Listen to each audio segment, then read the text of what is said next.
Hello friends, welcome to जेनासर classes. कैसे हो सब? एकदम बढ़िया। चलो, आज तुम्हारा वही मॉलिक्यूलर बेसल इनहेरिटेंस का जो सबसे इम्पोर्टेंट तुम्हारा लॉन्ग क्वेश्चन आता है बेटा, वो तो तुम्हारा डीएनए रेप्लिकेशन। सब बेटा देखो, जो रेप्लिकेशन है इसका मतलब क्या है? देखो, तुम पहले से जानते हो DNA is double standard structure. आएगा समझ में?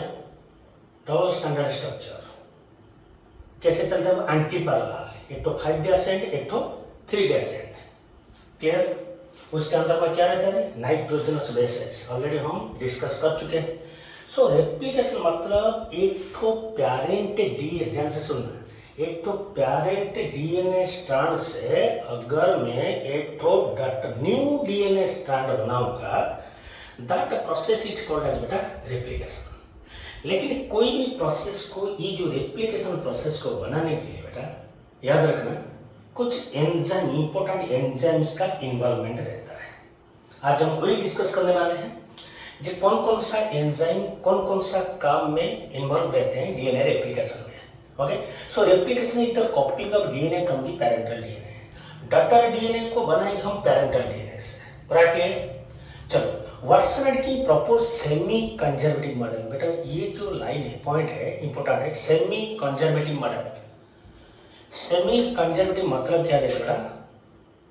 सेमी कंजर्वेटिव मतलब एक तो पैरेंट स्टैंड में बेटा तुम्हारा पैरेंट जो स्टैंड है, डबल स्टैंडर्ड होता है। जो नया डीएनए बनेगा, सेमी मतलब आधा, हाफ। नया डीएनए स्ट्रैंड में एक स्ट्रैंड आएगा पैरेंट से बेटा, एंड एक तो नया स्ट्रैंड बनेगा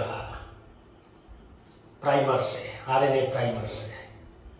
सो मतलब जो नया डीएनए बना वो 100% पैरेंट का कैरेक्टर नहीं लेके आएगा, आधा आधा लेके आया। इसलिए बेटा उसको क्या बोलते हैं हम? Semi conservative model of replication.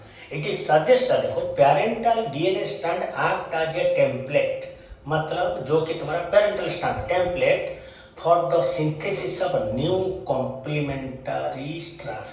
Clear? Okay, after replication each DNA molecule would have one parental, देखो डीएनए मॉलिक्यूल का क्या रहेगा? One parental and one new strand. इसलिए उसको क्या बोलेंगे हम? Semi conservative. आएगा समझ में? चलो देखो, मैथ्यू मेसेल्सन and Stahl 1950 ने experimentally proved that DNA replication is semi-conservative. Okay बेटा? सो सेमी कंजर्वेटिव मतलब ऑलरेडी हम डिस्कस कर दिए, एक तो स्ट्रैंड रहेगा पेरेंट का, एक तो रहेगा न्यू स्ट्रैंड। सो अभी हम पढ़ेंगे बेटा machinery and enzymes for replication. Very very important है। कौन सा एंजाइम कौन सा काम करेगा रेप्लिकेशन के टाइम? देखो, DNA replication starts at a point, जो पॉइंट से तुम्हारा रेप्लिकेशन शुरू होगा बेटा उसको क्या बोलेंगे हम? ओरिजिन ऑफ रेप्लिकेशन, और क्या बोलेंगे उसको? ORN. Okay, a unit of replication with one origin is called as बेटा क्या है? रेप्लिकॉन। ध्यान में रखना बेटा, ऑब्जेक्टिव क्वेश्चन है, what do mean by replicon? Okay, जो रेप्लिकेशन का इंडिविजुअल यूनिट होता है, जैसे कि हमारे बॉडी में देखो, सेल मिलाने से टिश्यू होता है, टिश्यू मिलाने से organ system, then whole body आता है। सिमिलरली तुम्हारा रेप्लिकेशन का जो बेसिक यूनिट होगा बेटा उसको क्या बोलेंगे? Replicon. Right? During replication the two strands, देखो पहले कैसा रहेगा डीएनए स्ट्रैंड? ऐसे रहेगा, ऐसे कॉइल होकर रहेगा। सो अगर इसको हम यहाँ से तो नया स्ट्रैंड बनाएंगे, सो इसको पहले क्या करना पड़ेगा? On coil. ऐसे रहेगा, उसको पहले ऑन कॉइल। ये हो गया हमारा कॉइल फॉर्म, ये हो गया हमारा क्या? On coil form. सो वो जो during after two strands orbit and separate by breaking, देखो हम ऑलरेडी पढ़ चुके हैं डीएनए के अंदर कौन सा बॉन्ड रहता है? जो नाइट्रोजन बेस रहते हैं, एटीजीसी। कौन सा bond? Hydrogen bond. In presence of enzyme बेटा, very important, helicase. Helicase enzyme बेटा देखो ये अनफोल्डेड पार्ट है, ऐसे कर्ल करके इसको अनफोल्ड कर दिया। कौन सा एंजाइम कह रहे बेटा? Helicase enzyme. हेलिकेज एंजाइम का काम होता है कॉइल्ड डीएनए को क्या करेगा बेटा? ऑन कॉइल करेगा। आएगा समझ में? चलो, उसके बाद on winding of DNA molecule at a point forms कौन सा से? English letter Y shaped structure called as replication fork. Okay, देखो ये जो स्ट्रक्चर देखो उल्टा कर दो, इंग्लिश लेटर वाई जैसा दिख रहा है। ओके, सो इसको बोलते हैं रेप्लिकेशन फॉर्क। क्लियर। देखो ये होता है मेरा पेरेंटल स्ट्रैंड, ये वाला पेरेंटल, ये तुम्हारा क्या डॉटर। देखो दो साइड में लिखा है डिसकंटीन्यूअस सिंथेसिस एंड एक तो कंटीन्यूअस। ये जो फ्रैगमेंट आ गया बेटा इसको पढ़ेंगे अभी, ओकाजाकी फ्रैगमेंट बोलते हैं उसको। ये जो फ्रैगमेंट है डिसकंटीन्यूअस, कंटीन्यूअस नहीं है। ओके चलो, the separate strand act as a template for the synthesis of new strand. देखो ये जो सेपरेट हो गया, ये दोनों स्ट्रैंड, ये एक तो स्ट्रैंड, ये एक तो स्ट्रैंड। ओके सो ये अभी बेटा टेम्पलेट मतलब एक तो बेस बन गया जिसके ऊपर तुम्हारा नया स्ट्रैंड तैयार होगा। क्लियर। डीएनए रेप्लिकेट्स इन कौन सा डायरेक्शन बेटा, कौन सा डायरेक्शन है? डीएनए हमेशा रेप्लिकेशन करता है 5' to 3' डायरेक्शन। क्लियर।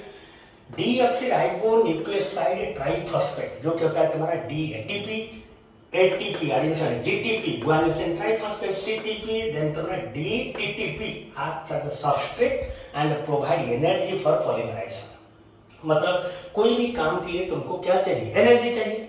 सो जो एनर्जी ड्यूरिंग रेप्लिकेशन में, जो रेप्लिकेशन टाइम में जो एनर्जी चाहिए बेटा वो कहाँ से आएगा तुम्हारा? देखो प्रोवाइड एनर्जी डीएटीपी, डीजीटीपी, डीसीटीपी एंड डीटीटीपी से आएगा। पूरा clear. Okay adenine guanine cytosine and देखो ए एडेनाइन, जी गुआनिन, टी सी हो गया अपना साइटोसिन, टी हो गया थायमिन। ओके फर्स्ट क्या होगा? कोई स्मॉल आरएनए प्राइमर बेटा, ये इंपॉर्टेंट है डीएनए रेप्लिकेशन में। देखो यहाँ पर तुम्हारा आरएनए प्राइमर लगता है। देखो ये ऑन कॉइल हो गया, दोनों स्ट्रैंड ऑन कॉइल हो गया, अभी उसके ऊपर तुम्हारे एक तो आरएनए प्राइमर लगा। So firstly small RNA primer synthesized in presence of enzyme. कौन सा है? प्राइमेज। प्राइमेज देखो इधर बेटा था पहले तुम्हारा हेलिकेज एंजाइम, उसके बाद आया तुम्हारा प्राइमेज एंजाइम। ये जो प्राइमेज एंजाइम होता है बेटा वो क्या करेगा? प्राइमेज मतलब वो आरएनए प्राइमर को लगाएगा। ये जो तुम्हारा देखो ये जो पेरेंट स्ट्रैंड में आरएनए प्राइमर को लगाएगा, देखो बेटा ऐसे, उसके बाद तुम्हारा नाइट्रोजन बेस सब ऐड हो जाएगा। पूरा क्लियर। ओके सो ये जो पार्ट होता है इसको बोलते हैं हम RNA primer. RNA primer parent strand में आके बेटा लग जाएगा। पूरा क्लियर। ओके सो ये कौन कह रहे हैं? Primase enzyme. देखो in presence of an enzyme, और एक एंजाइम है देखो डीएनए डिपेंडेंट डीएनए पॉलीमरेज। कौन सा एंजाइम है? देखो पहले क्या हेलिकेज, उसके बाद आया बेटा हमारा प्राइमेज, उसके बाद आया हमारा क्या है? DNA dependent DNA polymerase. ये जो एंजाइम है बेटा इसका प्रेजेंस में क्या होगा? देखो many nucleotides join with one another to primer strand and form a polynucleotide chain, जिसको हम क्या बोलेंगे? New strand. ध्यान से सुनना बेटा। देखो ये हो गया हमारा पेरेंट, ये वाला जो ब्लू कलर में दिख रहा है ये हो गया हमारा पेरेंट का ऑन कॉइल पर, उसके साथ कौन आके लग गया? RNA primer. कौन सा एंजाइम लगाया उसको? Primase enzyme. ये आरएनए प्राइमर पेरेंट स्ट्रैंड में लगने के बाद और एक एंजाइम तुम्हारा आता है डीएनए पॉलीमरेज। ये क्या करेगा? देखो न्यूक्लियोटाइड को सब ऐड करवाएगा।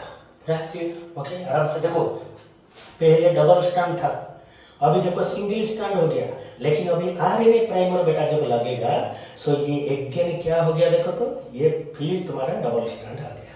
आएगा समझ में? Okay so during replication one strand is form as a continuous stretch. देखो ये वाला जो कंटिन्यूअस पार्ट है 5' to 3' कंटिन्यूअस में लिखा है इधर continuous synthesis. Okay continuous synthesis, continuous stretch in 5' to 3' direction, जिसको हम क्या बोल रहे हैं? Continuous synthesis. This strand is called as which strand है? Leading strand. सो ये होता है हमारा लीडिंग स्ट्रैंड, ये होता है हमारा lagging strand. Okay the outer strand is formed in small stretch, जिसको हम क्या बोलेंगे? Okazaki fragment. ये वाला जो फ्रैगमेंट है बेटा इसको बोलेंगे ओकाजाकी। ओकाजाकी फ्रैगमेंट, छोटा छोटा जो फ्रैगमेंट होता है उसको बोलेंगे ओकाजाकी फ्रैगमेंट। इन कौन सा डायरेक्शन? 5' to 3' डायरेक्शन, जिसको हम क्या बोलेंगे? डिसकंटिन्यूअस। ये छोटा छोटा पीस मतलब कंटिन्यूअस नहीं है, इसको बोलेंगे डिसकंटिन्यूअस स्ट्रैंड, इसको बोलेंगे कंटिन्यूअस स्ट्रैंड। ये होता है हमारा लीडिंग स्ट्रैंड बेटा, ये होता है हमारा लैगिंग स्ट्रैंड। आइए समझ में? The Okazaki fragments are then joined together to form a new strand by an enzyme। देखो और एक एंजाइम आ गया डीएनए लाइगेज। डीएनए लाइगेज बेटा क्या करेगा? देखो ये जो छोटा छोटा पीस होता है ओकाजाकी फ्रैगमेंट उसको क्या करेगा? जॉइंट कर देगा। जॉइंट करने के बाद एक तो न्यू स्ट्रैंड कॉल्ड एज कौन सा स्ट्रैंड? लैगिंग स्ट्रैंड फॉर्म हो गया। देखो अभी तक हम जो डिस्कस किया क्या क्या एंजाइम में बढ़ा, ध्यान से और एक रिव्यू कर दो। देखो पहले आया मेरा हेलिकेज एंजाइम, उसके बाद आया मेरा बेटा प्राइमेज एंजाइम, उसके बाद आया मेरा डीएनए पॉलीमरेज एंजाइम, उसके बाद आया मेरा कौन सा है? डीएनए लाइगेज एंजाइम, जो कि ओकाजाकी फ्रैगमेंट को जॉइंट करेगा। पूरा क्लियर? आराम से। In eukaryotes the replication of DNA takes place at S phase of cell cycle. S को बेटा क्या बोलते हैं उसको? Synthesis phase.